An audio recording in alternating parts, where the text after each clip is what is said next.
قوم کی ترقی کے لیے قائد اعظم محمد علی جناح کے اصول۔ امید، ہمت اور خود اعتمادی اور میرے ہم وطنوں کے لیے یہی میرا پیغام ہے۔ سچائی کے بغیر کسی قوم نے ترقی کی راہ نہیں پائی، اس لیے معاشرے میں سچائی کو تحسین اور جھوٹ کو سب سے بڑا جرم قرار دیا جانا چاہیے۔ حدیث میں ہے، جھوٹ پر معافی نہیں ہو سکتی۔ قوموں کی ترقی علوم و فنون حاصل کرنے سے ہوتی ہے، نہ کہ پینٹ شرٹ کوٹ پہننے اور عورتوں کے میک اپ اور بے پردہ ہونے سے ہوتی ہے۔ دنیا میں دو قوتیں ہیں، ایک تلوار اور دوسرا قلم۔ علم تلوار سے بھی زیادہ طاقتور ہے، اس لیے علم کو اپنے ملک میں بڑھائیں، کوئی آپ کو شکست نہیں دے سکتا۔ ہمیں تہذیب و شرافت کو کبھی ہاتھ سے نہیں چھوڑنا چاہیے۔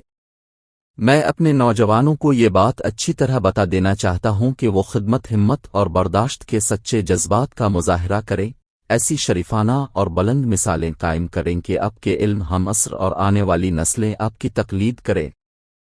ہر قسم کی احتیاج کو پورا اور ہر طرح کے خوف کو دور کرنا ہی ہمارا مقصد نہیں ہونا چاہیے، بلکہ وہ آزادی، وہ اخوت، وہ مساوات بھی حاصل کرنا چاہیے جس کی تعلیم اسلام نے ہمیں دی ہے۔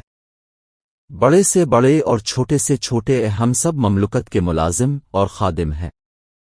اس سے بہتر اور کوئی ذریعہ نجات نہیں ہو سکتا کہ صداقت کی خاطر شہید کی موت مر جائے۔ کفایت شعاری ایک قومی دولت ہے۔ ہماری نجات کا راستہ صرف اور صرف اسوہ حسنہ ہے۔ میں آپ کو مصروف عمل ہونے کی تاکید کرتا ہوں۔ کام اور کام ہے۔ برداشت اور انکساری کے ساتھ قوم کی سچی خدمت کرتے جائیے۔ دنیا میں ایسی کوئی طاقت نہیں جو پاکستان کا وجود ختم کر سکے۔